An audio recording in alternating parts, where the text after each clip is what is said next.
Good afternoon, ladies and gentlemen. Marty Richards with Richland Center Tourism here, and the Wednesday night episode of Why Do We Call It That? You might think by the barking dogs we have here tonight. Again, you guys quit on me. Good job. Gotta believe me, they were barking pretty heavily earlier. We are not at Dog Hollow. We are actually in Aubrey Corners, which you probably have two questions. Number one, I've been through Aubrey Corners. There's nothing there. Are you kidding me? And then number two, you're not even on the road that's Aubrey Corners. Well, I am actually physically standing right now where Aubrey Corners used to be. Because back in the early 80s, it was early 80s for this corner. The corner behind me was changed earlier than that. But in the early 80s, they did change the roadway, smoothed out the corner, didn't make it the right angle it used to be. Aubrey Corners back in the day was actually a fairly thriving village. It had a large turkey hatchery. There was the school, Aubrey Corners School, which is really the only building that still stands today.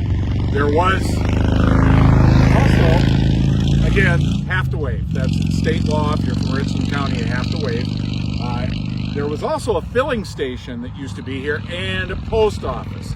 And of course, the post office is how we get to how did it get its name. So at the time, the earliest settler that first came here, there were two of them, very notable people, actually three, but the original settler in Aubrey Corners was a fellow by the name of Auburn Cass.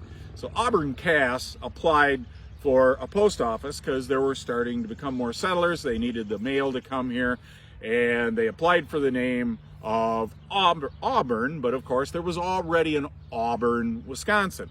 So they settled for the next best thing because Auburn Cass had a daughter named Aubrey, and so they went with Aubrey Corners as the name of the village.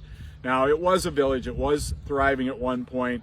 Another early settler that was just off to the east a little bit by the name of John Derrickson. Someday we're going to talk about him, very important to the area. But then the one that's most notable, John German brought his family from Wales and they settled here in Ithaca, and he was the father to A.D. German.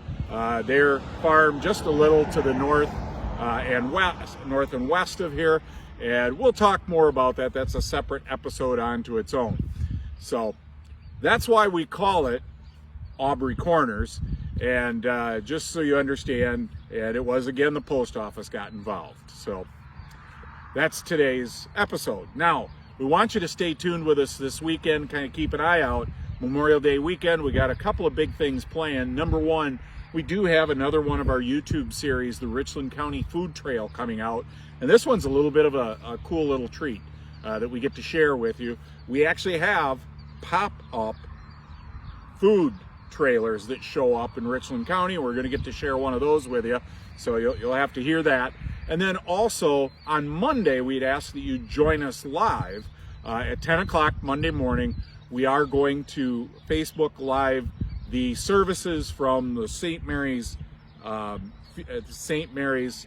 Cemetery in Richland Center with the VFW Post when they hold their services. Again, that's 10 o'clock on Monday morning. We'd love to have you join us. So anyway, hey, enjoy the weather. It's beautiful. Memorial Day weekend's coming up. A great time to recognize our veterans for the ultimate sacrifice that many have made. Hope you're having a great evening.